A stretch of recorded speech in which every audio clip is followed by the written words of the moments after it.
Big news is coming for renters in the UK. The Renters' Rights Act is being hailed as a landmark law, promising way more fairness and security for millions of people. But, every new right comes with a cost. And that begs the question, who's actually going to pay for it? And that's really the heart of what we're digging into today. When you give tenants all these new, much-needed protections, who ends up footing the bill? The economic answer? Well, it's probably not what you think. To figure this out, we have to start with what makes the housing market so unique. It's not like buying anything else. It all comes down to how you react when prices change. And that brings us to this key economic idea, price elasticity of demand. It sounds complicated, but it's not. It just measures a simple thing. If the price of something goes up, how much less of it do people buy? Think about it like this. Cinema tickets. If the price doubles, you might just decide to stay home and watch Netflix instead. Simple. Demand drops. That's what we call an elastic good. But housing? If your rent goes up 10%, you can't exactly decide to, use 10% less of your flat. You need a roof over your head. That makes housing demand incredibly inelastic. And the data on this is pretty stunning. The price elasticity for rental housing is a teeny tiny negative 0.025. What that means is, for every 1% your rent goes up, demand only drops by a minuscule fraction of a percent. Renters, for the most part, just have to suck it up and pay. And this leads to a pretty stark reality. For tenants, you're basically a captive audience in the short term. The choice isn't really between paying a little more or a little less. It's between paying the new going rate or being forced to move. Okay, so that's the tenant side of the equation. But what about supply? If demand is pretty much locked in, can't we just build more homes to keep prices in check? Well, it's not that simple. The number on the supply side is just as dramatic. The elasticity of housing supply is a shockingly low 0.14. So get this. Even if prices and rents shoot up by 10%, the total number of available homes only increases by a measly 1.4%. We just can't magic new homes into existence. So why is it so rigid? Well, it's a perfect storm, really. You've got strict planning laws, not a lot of land to build on, especially in cities. And construction is just a slow process. In a place like London, the supply is basically fixed. Any new pressure on the market almost entirely translates into higher prices, not more places to live.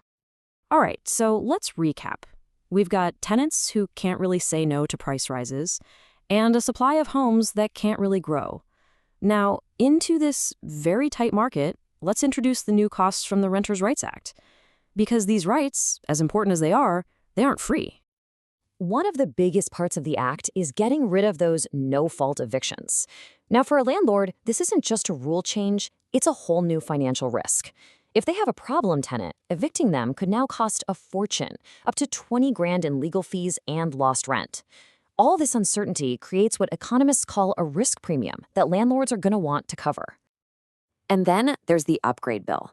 The law says all rentals have to meet a new decent home standard. The issue? Nearly a quarter of all private rentals in the country currently fail to meet it. For those landlords, the median cost to get just one property up to code is over £8,000. That is a massive upfront expense. So we've got these new costs on one side and a market that has almost no wiggle room on the other. This basically sets up an economic tug-of-war. The big question is, who's going to lose their grip first? And here's a fundamental rule of economics, and it's super simple. In a tug-of-war like this, the cost, the burden, always falls on the side that's more inelastic, the side that can't walk away. And in the rental market, as we've already seen, that's the tenant.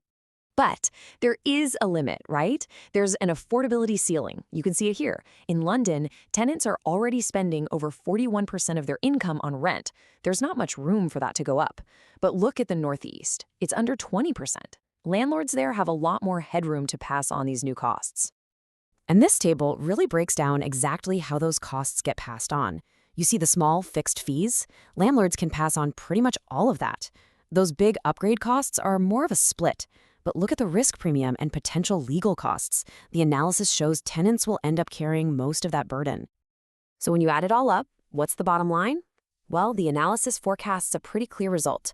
Somewhere between 60 and 75% of the total cost of these new rights will ultimately be paid for by tenants through higher rent. So what does all this mean for the future of renting? Let's take a look at the forecast for how the market is expected to react over the next 5 or 6 years. The forecast basically sees this playing out in 3 acts. First, right now, a preemptive phase where smart landlords are already pricing in this future risk. Then comes the shock phase, when the law actually kicks in.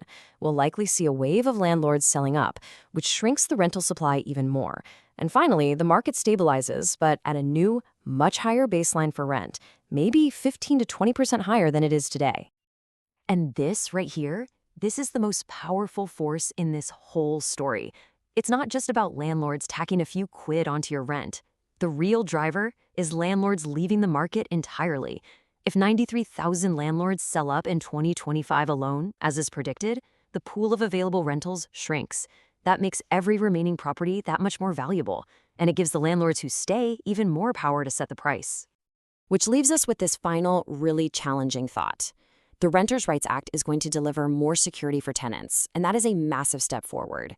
But based on the cold, hard economics of a market where supply is completely squeezed, that security is going to come with a price tag. The real question is, will it be a price that renters can afford to pay?